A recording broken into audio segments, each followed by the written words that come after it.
हमारे साथ राकेश सर जुड़ चुके हैं और अब मैं अभिजीत को बोलूंगा वो उनका इंट्रोडक्शन कराए और कार्यक्रम को आगे प्रोसीड करें। नमस्कार और सुस्वागतम। आप सभी का स्वागत है बिहार छात्र संसद के युवा संवाद में। आज हमारे साथ एक ऐसे व्यक्ति जुड़े हैं जिन्हें कोई इंट्रोडक्शन की कोई जरूरत नहीं है। हर कोई उन्हें जानता है उनके कामों की वजह से, और वो है मिस्टर राकेश पांडे। वो सीएमडी है एंड फाउंडर मेंबर है ब्रावो फार्मा के, और हमारे ही बिहार के लाल है काम कर रहे हैं, और जिन्होंने ब्रावो फार्मा यूके में भी उन्होंने एस्टेब्लिश करके हमारे स्टेट का और राज्य का और कंट्री का नाम रोशन किया है। तो जो सबसे पहला कार्यक्रम था वो कार्यक्रम छात्र संसद का ही था, जिसमें पटना में हम लोगों ने एक कार्यक्रम किया था। और उसी कार्यक्रम में सबसे पहली बार मैंने कहा था कि सरकार सहयोग देगी तो भी उद्योग लगाऊंगा, सरकार सहयोग नहीं देगी तो भी उद्योग लगाऊंगा। और देखिए वहां से सफर शुरू हुआ। बहुत लोगों ने उसको हल्के में लिया होगा उस वक्त की, पता नहीं मंच मिल गया बोले जा रहे हैं। और आज देखिए कि संघर्ष करते करते हम यहाँ तक चले आए, जहाँ आके हम लोग को उद्योग की भी स्थापना करनी है, जिले में रोजगार भी देना है, कुछ लोगों का प्रेम भी मिलेगा और कुछ लोगों का कोप भाजन भी बनना है।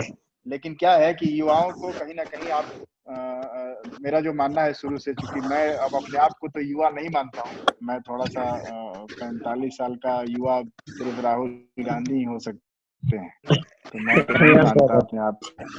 लेकिन मैं ये जरूर मानता हूँ कि मैंने जो अपने जीवन में किया है, एक तो आप जो कहते हैं वो करना चाहिए धरातल पे, और दूसरी बात कि कम से कम जो मेरे भाई बंधु हैं उनके लिए मैं कहीं ना कहीं प्रेरणा का स्रोत बन सकूं। प्रेरणा का स्रोत तो नहीं, मैं उनको कहीं ना कहीं उत्साहित कर सकूं। प्रेरणा का स्रोत तो स्वामी विवेकानंद जी हैं, प्रेरणा का स्रोत तो मर्यादा पुरुषोत्तम है, प्रेरणा का स्रोत तो लॉर्ड शिवा है। मेरे लिए तो यही लोग प्रेरणा का स्रोत है, मेरे माता पिता हैं। लेकिन उनको कहीं ना कहीं इस ओर अग्रसर कर सकें कि आपके अंदर जो प्रणाम भाई प्रणाम, आपके अंदर जो एक शक्ति है युवाओं के अंदर, और उसका इस्तेमाल आप बहुत सारी चीजों में कर सकते हैं। लेकिन मुझे लगता है राज्य और राष्ट्र के निर्माण में भी उसमें आपकी अहम भूमिका हो सकती है, ऐसा मेरा मानना है। तो वहां से ये सफर शुरू हुआ था, और इसलिए मैं छात्र संसद का हमेशा, युवा छात्र संसद के जो भी लोग हैं उन लोगों का बहुत आभार प्रकट करता हूँ कि उन्होंने मेरे को इतना बड़ा मंच दिया और मुझे इतनी बड़ी बात कहने का मौका दिया। हम लोग ये कह रहे थे अभी थोड़ी देर पहले कि इसी मंच से हम लोगों ने इस बात का आगाज किया था कि युवाओं की भूमिका क्या हो सकती है। और इसी मंच को मैं कहूंगा कि अगर कल को कुछ चंपारण में हो भी गया तो इस मंच का बहुत बड़ा योगदान होगा, क्योंकि उस मंच पर बड़े बड़े लोग बैठे थे और हम लोगों ने इस मंच से एक आह्वान किया था कि हम लोग आने वाले समय में रोजगार सृजन पे बात करेंगे। और देखिए आज हम लोग उसी दिशा में काम कर रहे हैं। आवाज अगर नहीं आ रही है तो मुझे लगता है इसमें मेरा कोई दोष है, क्योंकि मेरा नेटवर्क बहुत स्ट्रांग है, और अब आप लोग की तरफ नहीं आवाज आ रही है, आवाज आ रही है। तो अभी क्या है कि आज के दौर में, वर्तमान में भी आप लोग देख रहे होंगे, पीछे भी देखते आए और भविष्य में भी देखेंगे कि सबसे नमस्ते सबसे बड़ी बात यह है कि हमको तो लगता है कि युवाओं को पता ही नहीं है कि उनके अंदर क्षमता कितनी है। कहीं ना कहीं ऐसा महसूस होता है कि उनको अपनी क्षमता का पता, आकलन नहीं है। और दूसरा ये महसूस होता है कि चूंकि वो बालक हैं और चूंकि वो ऐसे उम्र से गुजर रहे हैं कि उनका जो हृदय होता है बड़ा साफ होता है, तो कोई भी व्यक्ति अगर उनसे प्यार से बात कर ले तो वो उसके हो जाते हैं। ये युवाओं का गुण है। कोई व्यक्ति अगर उनसे प्यार से बात कर ले, कोई उनके साथ फोटो खिंचवा ले, कोई उनको 2 शब्द अच्छे बोल दे या उनको थोड़ा उत्साहित कर ले, तो उनके प्रति उनका सम्मान, उनका डेडिकेशन, उनका जो स्नेह है वो बड़ा ही सामने झलकने लगता है। लेकिन इसका फायदा उठा के कहीं ना कहीं जो आज तक की पॉलिटिकल सिस्टम्स हैं या जो लोग इस तरह से उनका फायदा उठा के अपना भला करते आए, आज पूरे समाज में आप देख लीजिए, चाहे वो जेपी आंदोलन की बात करें तो, या उसके हर जगह कहीं ना कहीं छात्रों का बड़ा योगदान रहा। यहाँ तक कि स्वतंत्रता की जो लड़ाई थी उसमें भी छात्रों का बड़ा, जो युवा वर्ग था उनका बड़ा योगदान रहा। तो कहीं ना कहीं इस बात को तो मानना पड़ेगा कि जो शक्ति का जो संचय है, शक्ति का जो स्रोत है वो युवाओं में है। और विवेक जी जुड़ गए हैं, तो शक्ति का संचय या ये जो स्रोत है वो युवाओं में है। और उनका इस्तेमाल हम लोग अपने राष्ट्र निर्माण में नहीं करके, राज्य के निर्माण में नहीं करके, विकास में नहीं करके, कदापि किसी और जगह पे ज्यादा करते हैं। तो हमको लगता है कि ऐसी स्थिति में आप लोग की जो भूमिका है वो बहुत महत्वपूर्ण है। और ये मैं बहुत पहले से बोलता आया हूँ, मैं बहुत दिनों से एक कहानी सुनाता आता हूँ आप लोगों की, भाई आप ही लोग शक्ति हैं, आप ही लोग ऊर्जा हैं, आप ही लोग राष्ट्र निर्माता हैं, इस बात को आप लोग समझिए। और मैं इस बात को मैं कहीं भी इनको दोषी नहीं मानता हूँ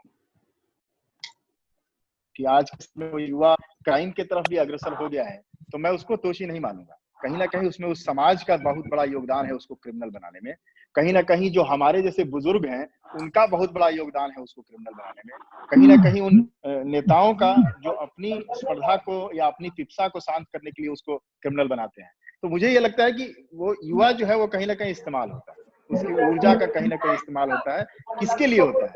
उसके लिए नहीं होता है, उसके विकास के लिए नहीं होता है, अन्य व्यक्तियों के विकास के लिए होता है।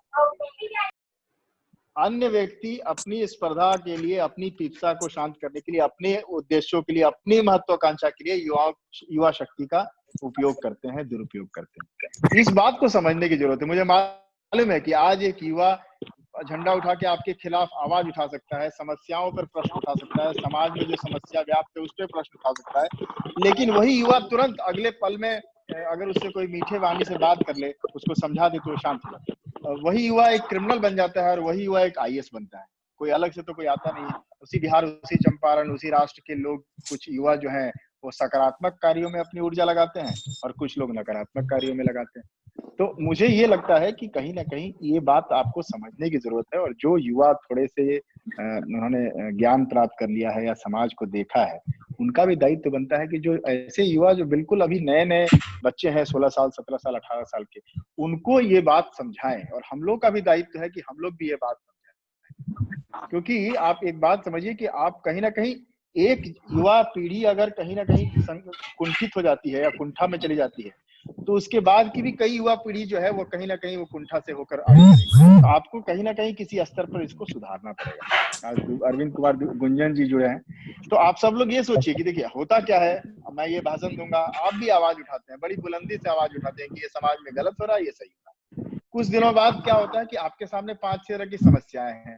आपको नौकरी चाहिए, आपको घर परिवार का ख्याल रखना है, आपको अपनी पढ़ाई पूरी करनी है, और आपको किसी ना किसी बड़े, जिसको हम लोग बरगद का पेड़ कहते हैं, बड़े नेताओं की छत्र छाया, बड़े अधिकारी की छत्र छाया अच्छी लगती है। प्रत्येक व्यक्ति को समाज में अच्छी लगती है। अगर मेरे को भी प्रधानमंत्री मिले तो मुझे अच्छा लगेगा, आपको सांसद विधायक जी मिल जाए तो आपको अच्छा लगेगा, हो सकता है आईएएस ऑफिसर कोई डीएम साहब मिल जाए तो और अच्छा लगेगा। तो कहीं ना कहीं ये भाव तो है, लेकिन इस भाव के लिए आप क्या खो रहे हैं, इस बात को समझिए। आप किसी नेता का सानिध्य पाने के लिए अगर राष्ट्र निर्माण में अपनी भूमिका ठीक से नहीं निभा पा रहे हैं, तो ये गलत हो चीज। आप एक रोजगार प्राप्त करके अपना परिवार चला सकते हैं, या आप एक रोजगार का सृजन करके 100 परिवार चला सकते हैं। तो ये आपको तय करना है कि आप करना क्या चाहते हैं। और आज के परिप्रेक्ष्य में समाज जिस दिशा में है या जिस दशा में है, वैसी स्थिति में मुझे लगता है कि आप लोगों को थोड़ा अपना सोच जो है बृहत करना चाहिए। अपने कुछ छोटे छोटे संतुष्टि के लिए बड़े सैक्रिफाइसेस पर ध्यान नहीं देना चाहिए कि आप राष्ट्र को साइड में रखते हैं या आप राज्य के प्रति अपना जो दायित्व है उसको सेकेंडरी बना दें, और प्राइमरी में आपका ये रहे कि मैं किस तरह किसी बड़े नेता का सानिध्य मिल जाए, किसी अधिकारी का सानिध्य। वो सब चीजें आपको सही समय पर अपने आप मिलती जाएंगी। लेकिन आप मजबूत नहीं होंगे तो जिंदगी भर ऐसे ही लोगों के साथ जुड़ने के लिए तरसते रहेंगे। और अगर आप मजबूत हो गए तो लोग आपसे जुड़ने के लिए तरसते रहेंगे। अगर आप मजबूत नहीं रहेंगे तो आप रोजगार खोजने के लिए भटकते रहेंगे। अगर आप मजबूत हो गए तो आप 100 लोगों को रोजगार देने के लिए अपने पास बुलाते रहेंगे। इस बात को समझने की जरूरत है। तो आपको मजबूत होने की जरूरत है। आप किसी और को मजबूत मत कीजिए, आप राकेश पांडे को मजबूत मत कीजिए, आप किसी फला नेता को मजबूत मत कीजिए, आप अपने आप को सशक्त कीजिए। मैं पहले क्वेश्चन से मैं यही शुरुआत करता हूं सर। सरकार का जैसे बहुत सारा कौशल विकास का योजना चलाया जाता है कि लोगों के अंदर वो ज्यादा से ज्यादा अलग अलग तरीके की गुण है जिससे वो आगे काम कर सके। इतने सारे योजना चलाने के बाद भी आज अपने बिहार क्यों इतना ज्यादा पिछड़ा है? खासकर अगर जिस चीज को आप सबसे ज्यादा बल देते हैं रोजगार सृजन के लिए, जो हम एंटरप्रेन्योरशिप की जो भावना हमारे बिहारी यूथ के अंदर क्यों नहीं आ पाती है? वो वैसा रिस्क क्यों नहीं लेना चाहते? 25 से 30 साल के बीच में वो अपनी उम्र में सरकारी फॉर्म ही भरने में क्यों निकाल रहे? स्किल डेवलपमेंट प्रोग्राम से जो योजनाएं हैं केंद्र सरकार की या राज्य सरकार, उससे आम युवा को जोड़ने के लिए भी तो आपको प्रयास करना होगा ना। एक प्लेटफॉर्म तैयार करना होगा जिसपे सारे युवा जुड़ सकें और जुड़ के आगे का काम कर सकें, लेकिन ऐसा तो होता नहीं है। दूसरी बात जो आपने बताई कि क्यों 20-25 साल का युवा जो है वो सरकारी नौकरियों के पीछे फॉर्म भरना शुरू करता है, वो रोजगार सृजन में क्यों नहीं जाता है। इसके पीछे भी समस्या, देखिए हमारे जो राज्य का इंडेक्स है, हम कहीं ना कहीं एक पिछड़े हुए और एक गरीब राज्य में आते हैं। माँ बाप जो है वो अपना पैसा कहीं ना कहीं, अपना पेट काट के, अपना पैसा बचा के अपने बच्चों को पढ़ाते हैं। कुछ माँ बाप जो है वो राज्य से बाहर बच्चों को पढ़ने भेज देते हैं, और जो नहीं भेज सकते हैं वो यहीं जिले में या केंद्र जैसे पटना शहर में अपने बच्चों को पढ़ाते हैं। अब क्या है कि बच्चों के ऊपर एक मानसिक दबाव रहता है कि माँ बाप के पैसे को खर्च करके मैंने अपनी पढ़ाई की है, और आगे सरकार से या किसी ऐसी योजना से पैसे की और पूर्ति नहीं हो पाएगी, तो उनके सामने एक दायित्व, एक दबाव होता है, एक मानसिक दबाव होता है कि उनको जल्दी से जल्दी कोई नौकरी ढूंढ के अपने आप को किनारे लगा लेना है। तो ये सोच के पीछे भी कहीं ना कहीं व्यवस्था की समस्या है। लेकिन आप एक बात सोचिए, हर व्यक्ति सिर्फ अगर अपना सोचने लगे तो ये तो समाज गर्त में चला जाएगा। तो मुझे ये लगता है कि मैं ये नहीं कहता हूं कि 100 युवा है तो 100 के 100 ऐसा सोचने लगे, लेकिन कम से कम 25% युवाओं को तो ऐसा सोचना होगा। और उसको सोचने के लिए देखिए बहुत सारी असफलताओं की कहानी है। लोग कहते हैं फला आदमी ये बिजनेस करने गए फ्लॉप हो गए, फला आदमी ये काम करने गए फ्लॉप हो गए, फला आदमी आईएएस की तैयारी की, लेकिन सफलता की भी कहानी। आप बच्चों को मोटिवेट कीजिए, उनको सफलता की कहानियों से अवगत कराइए, और उसके बाद उनको प्रेरित कीजिए। सबसे बड़ी बात प्रेरित कीजिए कि आप लीजिए, आप रोजगार सृजन, एंटरप्रेन्योरशिप के लिए आगे बढ़िए, और हम आपको सपोर्ट करें। सरकार को इंक्यूबेटर्स बनाने होंगे, वेट लैब बनाने होंगे, स्टार्टअप सीडिंग फंडिंग क्रिएट करना होगा। स्टार्टअप, यहाँ तो क्या होता है, अगर स्टार्टअप का कोई फंड सरकार ने क्रिएट किया तो वो विधायक जी, मंत्री जी या किसी बड़े सरकारी अधिकारी के रिलेटिव्स को मिलता है, सामान्य बच्चों को तो मिलता नहीं है। सामान्य मेधावी बच्चे अपना लोन लेने के लिए रोड पर घूमते रहेंगे, दौड़ते रहेंगे, बैंक का चक्कर काटते रहेंगे, लेकिन जो सरकारी सुविधाएं हैं या सरकार की जो योजनाएं हैं वो कहीं ना कहीं सीमित होकर जनप्रतिनिधियों के निकृष्ट मानसिकता की वजह से कुछ खास लोगों तक ही बांट दिया जाता है।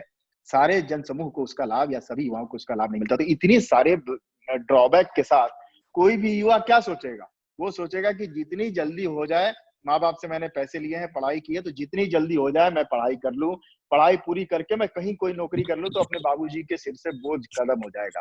तो ये जो आज का जो परिदृश्य है उसको बदलने की जरूरत है, और उसको बदलने के लिए सिर्फ सरकार पे आश्रित रहने की जरूरत नहीं है।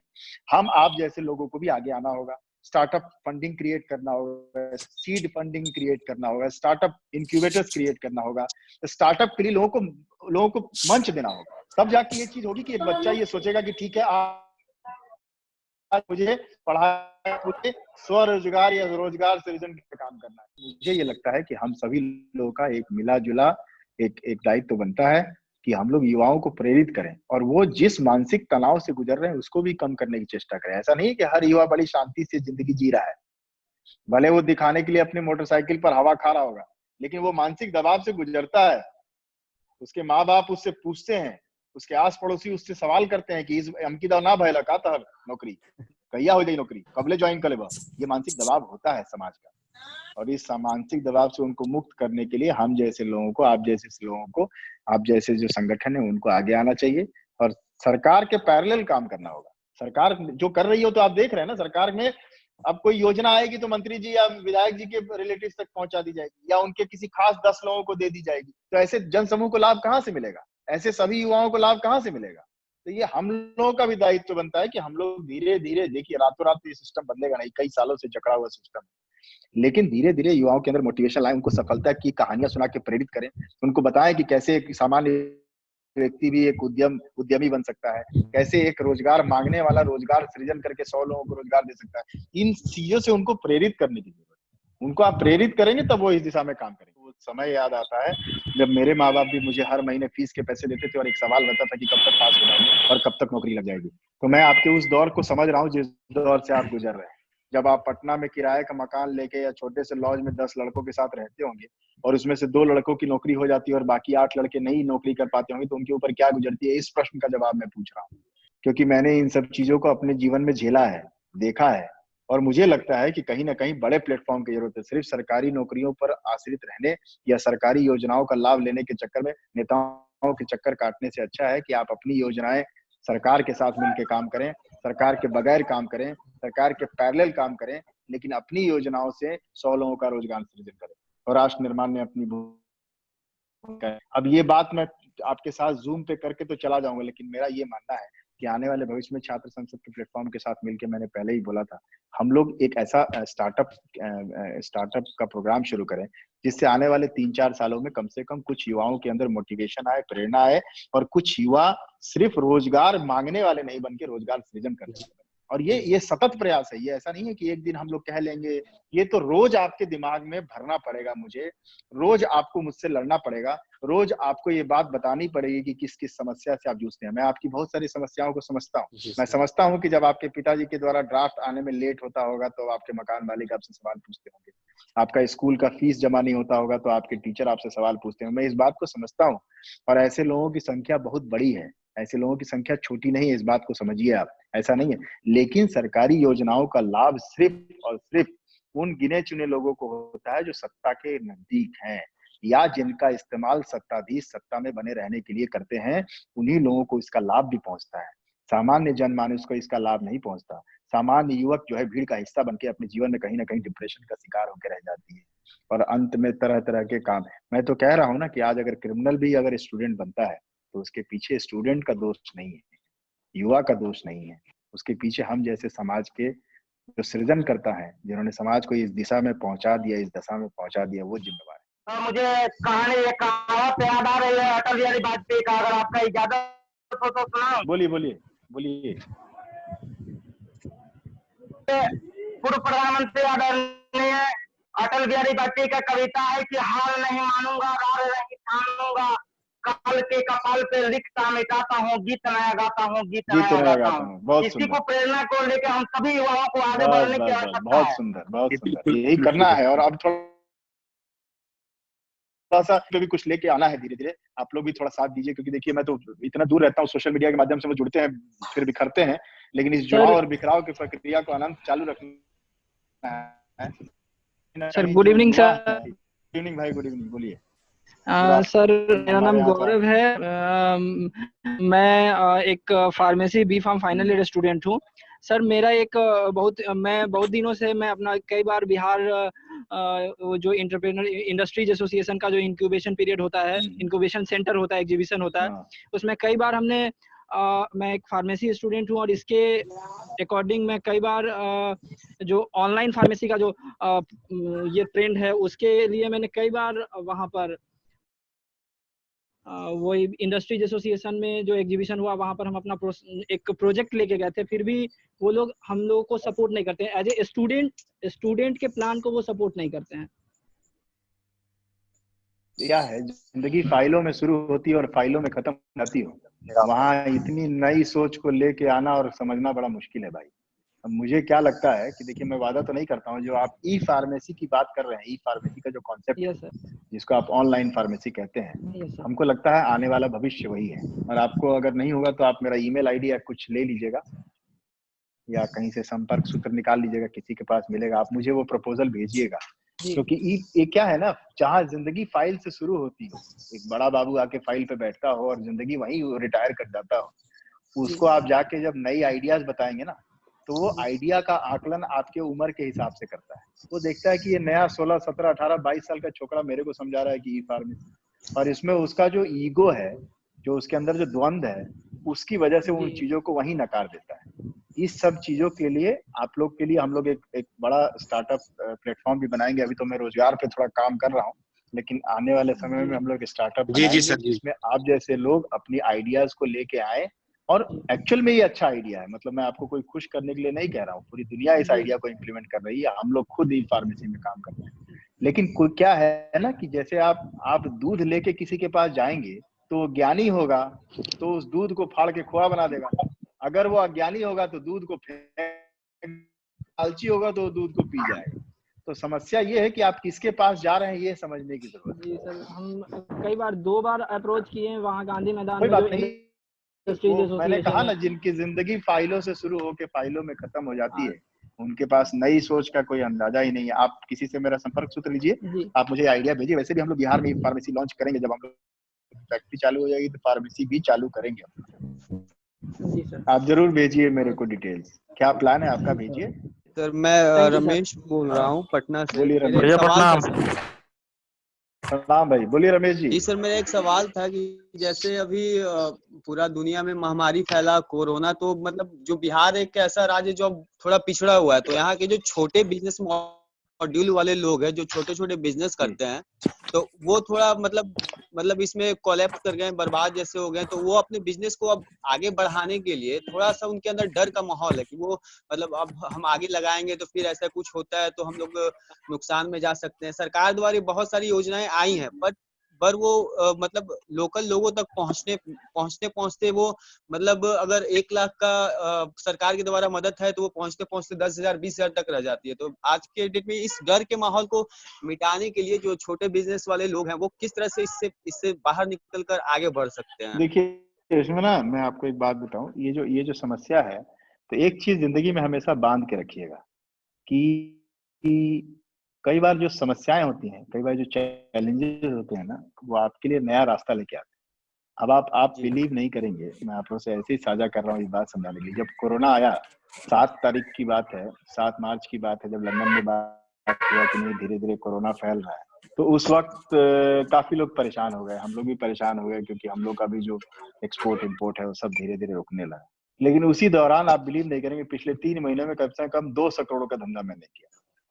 तो क्या होता है, जब समस्याएं आए ना, तो अपने आप को थोड़ा फ्लेक्सिबल बनाइए, नंबर 1 बात। नंबर 2 बात कि अगर छोटे छोटे व्यापारी हैं और उनको छोटा छोटा व्यापार करने की जरूरत है, और उनका कहीं ना कहीं पूंजी फंस गई होगी, या पिछले 3 महीने में खरीद फरोख्त उस हिसाब से हुई नहीं, खरीद बिक्री, तो उस हिसाब से कुछ टर्नओवर क्रिएट नहीं हुआ होगा, तो ये मान के कि आज खराब है तो कल भी खराब होगा, मुझे नहीं लगता है कि आप अपने जीवन को निर्धारित कर सकते हैं। आपको हमेशा सकारात्मक सोचना होगा। मार्केट फिर उठेगा, मार्केट ऐसा नहीं कि नहीं गिरे, लेकिन आज के दौर में जो आकलन क्या करने की जरूरत है कि आज के इस महामारी के दौर में किन चीजों का डिमांड जाता है। तो मुझे क्या लगता है, 2 सेक्टर तो ऐसे हैं जिनको फायदा हुआ इस पूरी बीमारी में, एक एफएमसीजी और दूसरा हेल्थ केयर सेक्टर। ये 2 सेक्टर को बहुत ही फायदा हुआ। अगर सबसे ज्यादा किसी सेक्टर को नुकसान हुआ तो वो था एविएशन को, टूरिज्म इंडस्ट्री को। तो आप कहीं ना कहीं अगर आपका एफएमसीजी में कोई काम हो या उसमें छोटे छोटे इन्वेस्टमेंट हो तो आप उसमें जा सकते हैं, या फिर आप लॉन्ग टर्म प्लान, जैसे शॉर्ट टर्म और लॉन्ग टर्म 2 प्लान होते हैं। या तो आप लॉन्ग टर्म प्लान करिए कि आने वाले, चलो जी हो गया, समस्या हो गई, अब आने वाले 1.5 साल का 2 साल का प्लानिंग करते हैं। तो उसके लिए आपके पास पूंजी होना चाहिए, उसके पास आपके पास सोच होना चाहिए, उसके पास मैन पावर होना चाहिए। अगर आपको लगता है नहीं चलो ये नुकसान हो गया है इस महीने 3 महीने से, अब अगले 3 महीने में मुझे कमाना है, तो आपको हमको लगता है एफएमसीजी सेक्टर में काम करना चाहिए। अब सेक्टर चूज करना और सरकारी सुविधा का लाभ उठाना 2 अलग अलग चीज। सरकारी सुविधा पर तो मैं जिंदगी भर कभी आसानित रहा नहीं, ना मुझे कभी भरोसा रहा, तो मैं तो सरकार को नगण्य मान के चलता हूँ। मैंने तो आज तक डोमिसाइल सर्टिफिकेट के लिए भी सरकार से कुछ नहीं मांगा। तो मुझे सरकार के इस मामले में तो मैं बिल्कुल परहेज करता हूँ कि उनके आशा से मैं अपनी सपनों को पूरा करूं, मैं ऐसा नहीं करता हूँ। मैं अपने आशा से अपने सपनों को, अपनी क्षमता से अपने सपनों को पूरा करता हूँ। तो मुझे क्या लगता है कि आप, अच्छा तीसरा ऑप्शन ये हो सकता है कि वो जो व्यापारी वर्ग है वो आपस में कार्टेल बनाए। जैसे 4 छोटे छोटे व्यापारी थे तो वो चारों मिलकर एक व्यापार शुरू करें, तो उससे क्या होगा, उनके ऊपर फाइनेंशियल लोड भी कम पड़ेगा और कहीं ना कहीं अच्छे कंपटीशन भी कम होगा और वो अपने आप को मार्केट में स्टैब्लिश कर सकते हैं। फिर जब मार्केट ठीक हो जाए तो अलग अलग बिजनेस करने लगे। तो इस तरह से 2-3 चीजें हैं। और इसके अलावा ये भी है कि वो काम क्या करना चाहते हैं, इसको भी समझने की जरूरत है। उसके बाद ही ये तय किया जा सकता है कि उनको इस स्थिति में क्या करें। लेकिन मैं आपको फिर कहूंगा, मार्केट कभी भी स्टैग्नेंट नहीं रहता है, मार्केट हमेशा बदलता रहता है। तो आपको मार्केट के हिसाब से अपने आप को थोड़ा परिवर्तित या थोड़ा करेक्शन करने की जरूरत है। छोटा सा किस्सा सुनाऊंगा तब इसका जवाब दूंगा। ये बात 2008 की है। 2 व्यापारी जमशेदपुर से, झारखंड से गुजरात घूमने गए।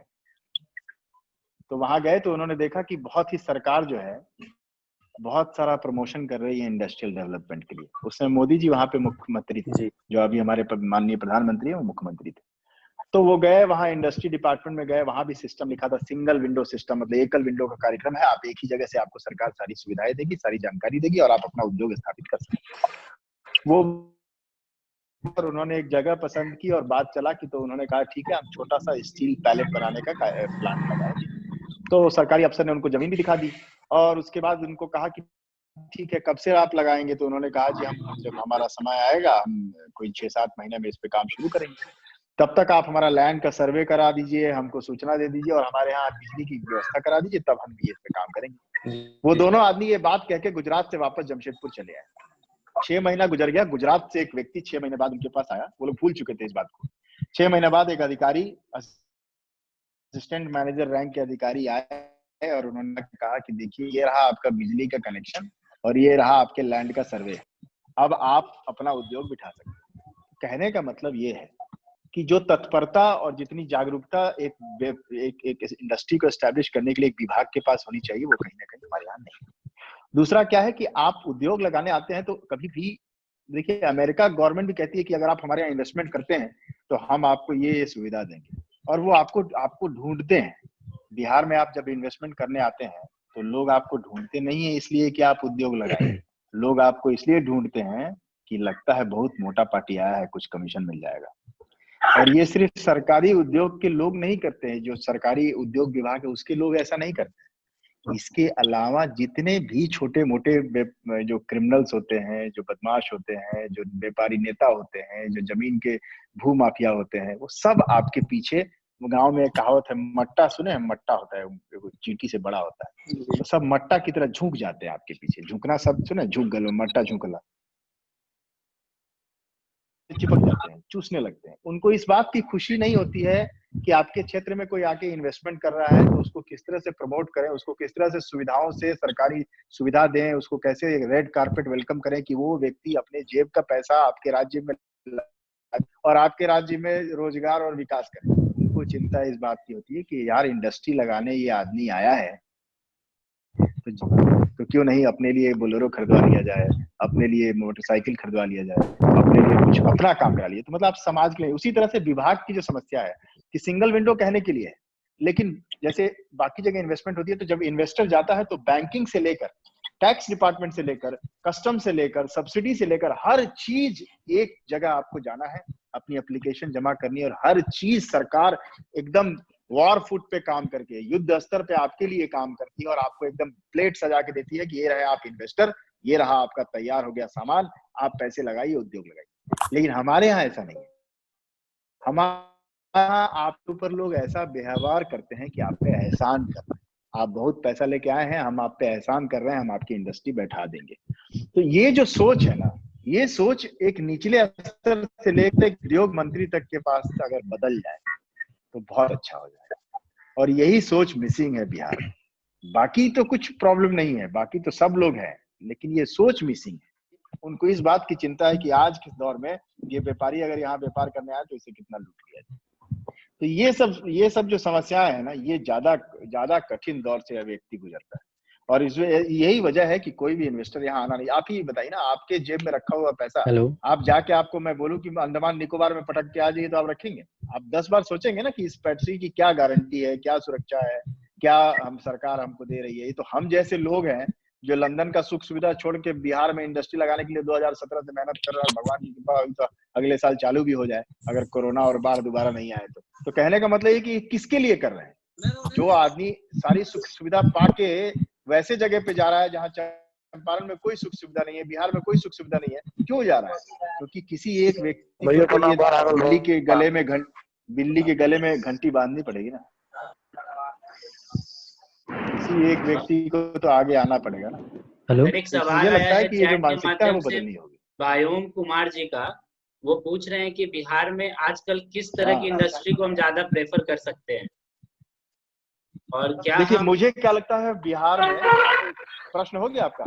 हाँ, और वो इंडस्ट्री में क्या केवल जैसे फूड प्रोसेसिंग इंडस्ट्री या फार्मा इंडस्ट्री हो सकता है, या फिर हम एजुकेशन को भी एज ए इंडस्ट्री और एंटरटेनमेंट को भी एज ए इंडस्ट्री स्टैब्लिश कर सकते हैं या नहीं कर सकते? देखिए मेरा मानना है कि 5 ऐसे सेक्टर हैं जिसमें बिहार बहुत अच्छा काम कर, फूड प्रोसेसिंग बहुत अच्छा काम कर सकते हैं, एग्रीकल्चर बहुत अच्छा काम कर सकते हैं, फार्मा में बहुत ज्यादा यहाँ संभावनाएं नहीं है।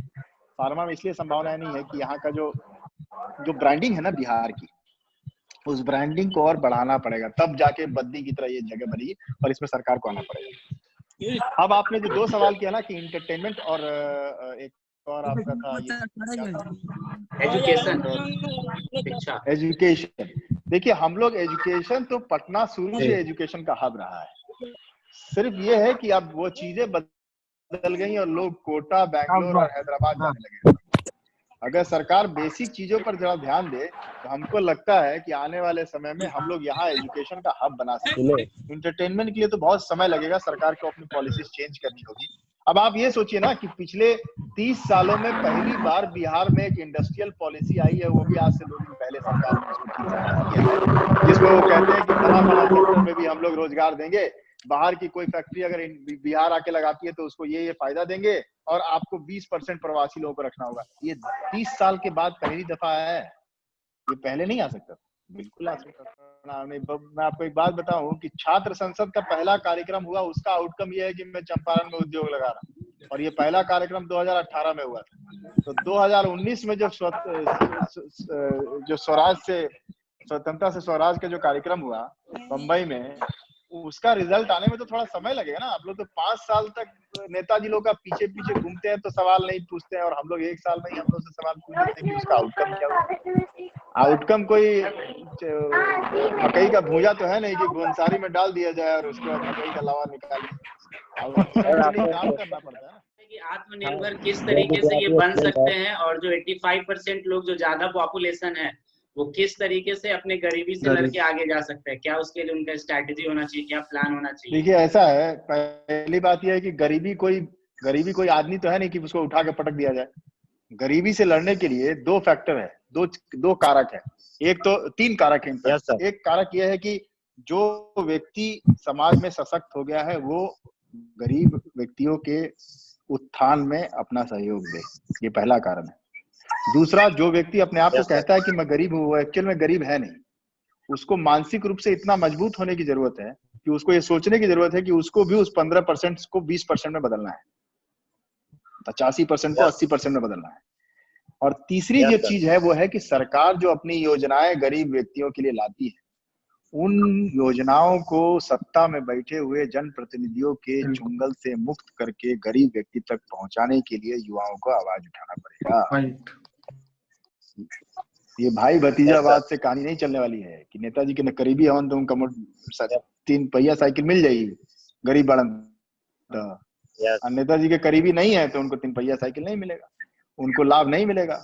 तो सरकार भी अभी देखिए मोदी जी ने बहुत सारा योजना लेके आए हैं कि डायरेक्ट आपको बेनिफिट मिलता है। उसी तरह से और भी स्टेट गवर्नमेंट को, राज्य सरकार को भी इस तरह से योजना लेके आना होगा। और हम जैसे लोगों को और जो वैसे सामाजिक लोगों को जो कहीं ना कहीं एक समाज में पायदान पे पहुंच चुके हैं, सशक्त हो चुके हैं, मजबूत हो चुके हैं आर्थिक रूप से या सुदृढ़ हो चुके हैं, उन लोगों को भी बाकी गरीब जनता के लिए कोई ना कोई सहयोगात्मक कार्य करना पड़ेगा।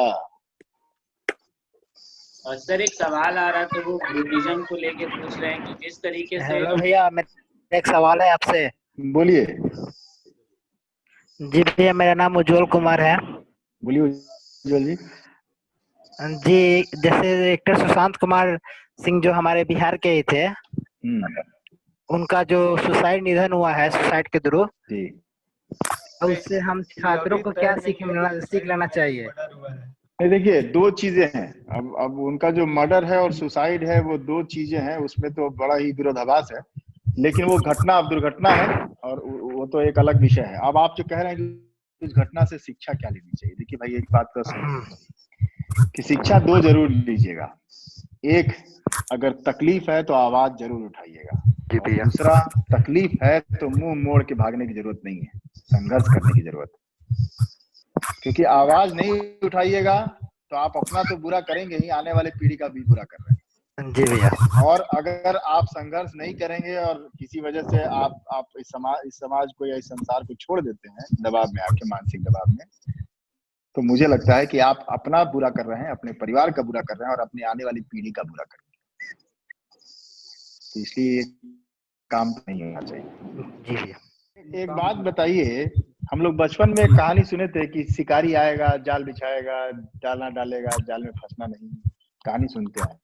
लेकिन उसके बावजूद भी वो शिकारी आया, जाल बिछाया और उसमें जो चिड़िया दाना खाने गई और फंस गई, सुने हैं ना? तो हमारे युवाओं की हालत बिल्कुल वैसे ही है। हर युवा ये कहता है कि नेता हम लोग का इस्तेमाल करता है, हर युवा कहता है कि सरकार हम लोगों के लिए ठीक से योजनाएं नहीं बनाती है, लेकिन फिर जाके आप उसी सरकार और उसी नेता के गोदी में बैठ जाते हैं। तो ये समाज में सुधार कैसे आएगा, आप बताइए ना। एक सशक्त विरोध तो करना पड़ेगा ना, एक मजबूत आवाज तो बुलंद करनी पड़ेगी ना कि भाई ये गलत है। आप हमको गोदी में बैठाइए तो भी गलत है, हमको आप जमीन पे बैठाइए तो भी गलत है, आप नेता रहिए तो भी गलत है, आप मंत्री रहिए तो भी गलत है।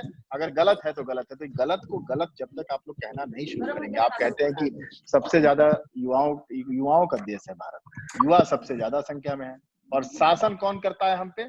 युवाओं के देश पर शासक जो है वो एक बुजुर्ग है।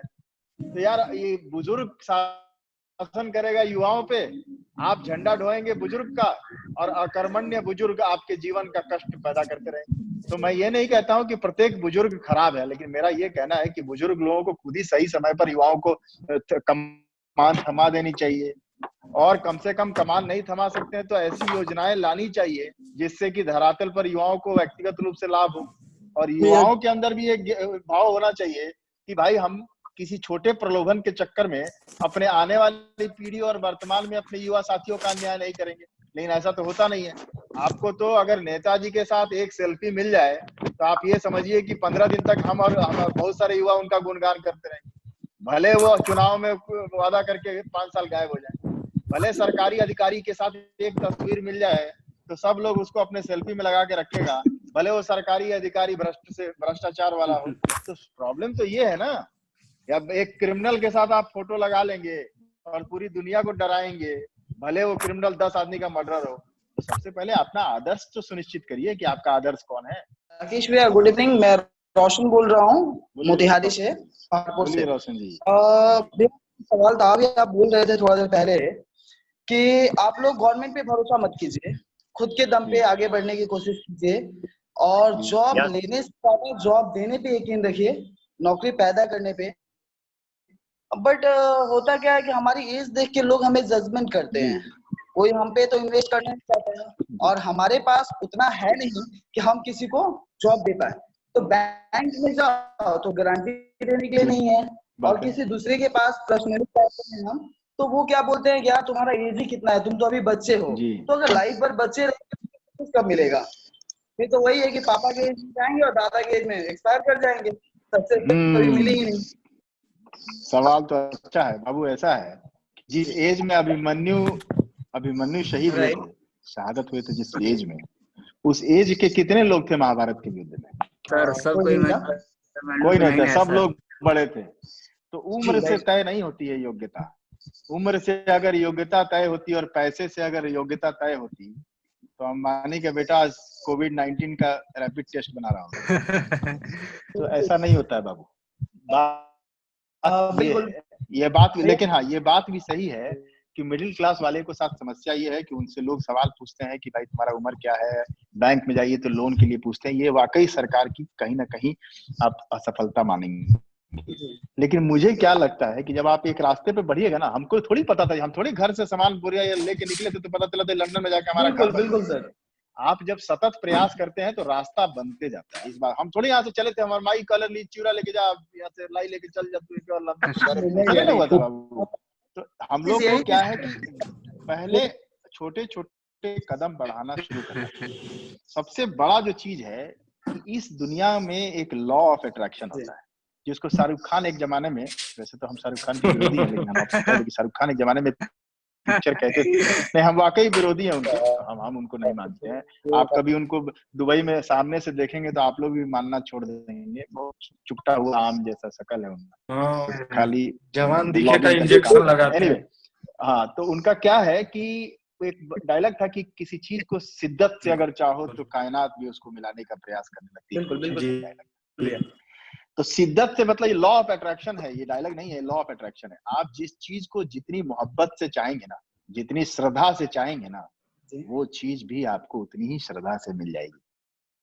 तो एक बार जो आपका 90% इस दुनिया में जो खेल होता है ना, वो आपके दिमाग से होता है। आपका दिमाग नहीं है, वो ब्रह्मांड है। तो आप उसको उस हिसाब से अगर सोचने लगे कि करना है ये जिंदगी में, जैसे हम ही चंपारण आए हैं तो हमको बहुत समस्याएं हैं, लेकिन हम भी तय करके रखे हैं कि ये खूंटा गाड़ेंगे, ये नौकरी पैदा करेंगे। नहीं तो हमको क्या जरूरत है, बताइए हमको क्या जरूरत है इतने लोगों से इतना कोप भाजन बनने का? हम तो ठीक ठाक अपना पैसा कमा ही रहे हैं, घर द्वार खुश है, फिर भी गाली सुनने के लिए हम भी कसम खा के आए कि नहीं गाली सुनेंगे, लेकिन यही गाँव में रह के विचार, आप लोग कैसे करिएगा, क्या करिएगा, ये तो आप लोग तय करिए। लेकिन मैं एक चीज आपको बताता हूँ कि मैं आने वाले 2020 में स्टार्टअप फंडिंग शुरू करूंगा, चाहे 100 लोगों के साथ करूं, चाहे 20 लोग, लेकिन मैं स्टार्टअप करूंगा। जो लड़का आलतू फालतू और शानदार से शानदार आइडिया भी लेके आएगा, उसके साथ भी काम करूंगा, उसके ऊपर भी पैसे लगाऊंगा। एक सवाल यह है कि जैसे आज के डेट में सभी लोग बोलते हैं युवाओं को आगे आकर अपना इनिशिएटिव लेना चाहिए, उन्हें आगे बढ़ना चाहिए, पर जब वही युवा, टैलेंटेड युवा जब आगे बढ़ने लगता है तो यही समाज उसका पैर खींचना शुरू कर देता है कि नहीं तुम ये मत, नहीं, वो गलत है। प्रॉब्लम ये है ना, देखिए प्रॉब्लम क्या है, देखिए दो चीजें हैं, आप बात को समझिए। की ओर ढकेलने लगता है। मैं आपको बता रहा हूँ इसके पीछे कारण क्या है। पहला कारण यह है कि हर आदमी आपको सुनाने के लिए कहता है कि युवाओं को आगे आना चाहिए, देश को सुंदर बनाना चाहिए, राष्ट्रवाद होना चाहिए। बोलने में बहुत आनंद आता है, इसको बोलते हैं। जैसे ही एक युवा अपने मेहनत से, अपनी सोच से, अपनी बुद्धि से, अपने विवेक से इस मुकाम की तरफ जाने लगता है, तो वो लोगों के अंदर एक असुरक्षा की भावना आ जाती है। वो अपने आप को असुरक्षित, अपने आप को कुंठित महसूस करते हैं। उनको लगता है कि अरे यार, हमारे सामने का छोकरा इतना हीरो बन रहा है, इतनी ज्ञान की बातें कर रहा है। तो स्वीकार करने की जो क्षमता है या सराहना करने की जो गुण है, वो लोगों में नहीं है। लोग आपको बढ़ते, ये पूरे संसार का नियम है। लेकिन मेरा क्या मानना है, ये डायलॉग तो हम बहुत दिन से सुने हैं कि युवाओं को आगे आना चाहिए, लेकिन मैं क्या चाहता हूँ कि अब मेरा ये डायलॉग है आने वाले समय में कि युवाओं को साथ मिलकर काम करना चाहिए। युवाओं के साथ हम लोग जैसे व्यक्ति को साथ मिलना चाहिए, हम लोग को उनके साथ मिलना चाहिए और उनकी जो छोटी छोटी समस्याएं हैं उनको दूर करना चाहिए और उनको बड़े बड़े समस्याओं के निदान के लिए एक संगठित करना चाहिए। ऐसा करेंगे तो एक्चुअल में युवा का विकास होगा, ये मेरा मानना है और हम इसी पर लाइन पे काम कर रहे हैं और आगे भी करते रहेंगे। लेकिन इस बात से घबरा के कि युवा आएगा तो युवा जैसे ही सशक्त हो जाएगा तो 4 लोग उंगली उठाने लगेंगे, तो युवाओं को सशक्त नहीं होना चाहिए, ऐसा नहीं चलेगा। 4 लोग उंगली उठाएंगे तो उठाए, उनकी समस्या है। आपको अपना स्थापित अपने आप को करना ही पड़ेगा समाज में। और जब भी परिवर्तन होता है समाज में तो युवा वर्ग के द्वारा होता है और उसकी वजह से कुछ लोगों को समस्याएं होंगी, कुछ लोग आपके पीठ पीछे बात करेंगे, इसमें कोई शक नहीं है। लेकिन इसका मतलब ये नहीं है, देखिए ये जो बालक हैं, दुबे जी हैं, शायद दुबे जी जिस रूम में आप रह रहे हैं ना, जिस रूम में से आप निकले हैं, ये बात 1997 की है, 96-97 की। ऐसे ही रूम में मैं पटना में रहता था और मेरे पड़ोसी सारे रिक्शा वाले भाई थे। जी भैया, देखिए मेरे को आपका रूम देख के अपना बचपन याद आ गया। तो नेक्स्ट ईयर में 2 चीज हमको करना है। एक, जो मेधावी छात्र हैं उनके लिए एक सपोर्ट क्रिएट करना है। दूसरा कि जो लोग, हम लोग बार बार तो कहते हैं कि रोजगार सृजन करिए, रोजगार सृजन करते, वो बेचारा करेगा कैसे? अब जैसे एक बच्चा बोला कि हम आइडिया लेके गए फार्मेसी का और हमारा कोई सुना ही नहीं, तो वैसे लोगों के लिए हम लोग एक स्टार्टअप फंडिंग के साथ साथ स्टार्टअप इंक्यूबेटर्स भी क्रिएट करना हो। एक ऐसा जगह जहाँ पे वो बंदा जाए, अपना ऑफिस, ना उसको ऑफिस का खर्चा हो, ना लैपटॉप का खर्चा हो, ना उसको कम्युनिकेशन का खर्चा हो, वो हर चीज अपना आइडिया लेके जाए और वहां पे उस पर रिसर्च करे, काम करे और डेवलप करे, और उसके बाद जब उसको फंडिंग की आवश्यकता हो तो हम लोग फंडिंग करें। तो ये मेरे को 2020 के बाद 21 में हम ये 2 चीज करना है। आज का लाइव हम लोग ये सेशन यही खत्म करते हैं। एक बार छात्र संसद को और उनकी टीम को बहुत बहुत धन्यवाद। जो लोग जुड़े रहे उनको भी बहुत बहुत धन्यवाद, और जो लोग बाद में इस कार्यक्रम को देखेंगे उनको भी बहुत बहुत आभार और उनको शुभकामनाएं। सर, सेशन खत्म होने से पहले हम आपका पर्सनली बहुत धन्यवाद करना चाहेंगे, क्योंकि आपने इतने एनर्जी से, इतने एंथुजियाज्म से हर एक क्वेश्चन के लिए आंसर दिया और हमें ऐसे लगा कि आप हम में से ही एक है। तो हम आपको भी बहुत बहुत शुभकामनाएं देना चाहेंगे, क्योंकि आपने संडे के दिन टाइम निकाल के इतना हमारे लिए, ये बिहार जो है ना, इसलिए हम बिहार और चंपारण इतना दिल के नजदीक रहता है कि संडे मंडे समझ में आता नहीं। ये जो कीड़ा है ना हमारे दिमाग में चंपारण में और बिहार का, इसकी वजह से ऐसा हो गया। बट आप लोग भी ये प्रोग्राम ऑर्गेनाइज किए, थैंक यू। अंकित को भी धन्यवाद, और फिर हम लोग कभी दूसरे लाइव प्लेटफॉर्म पे मिलेंगे।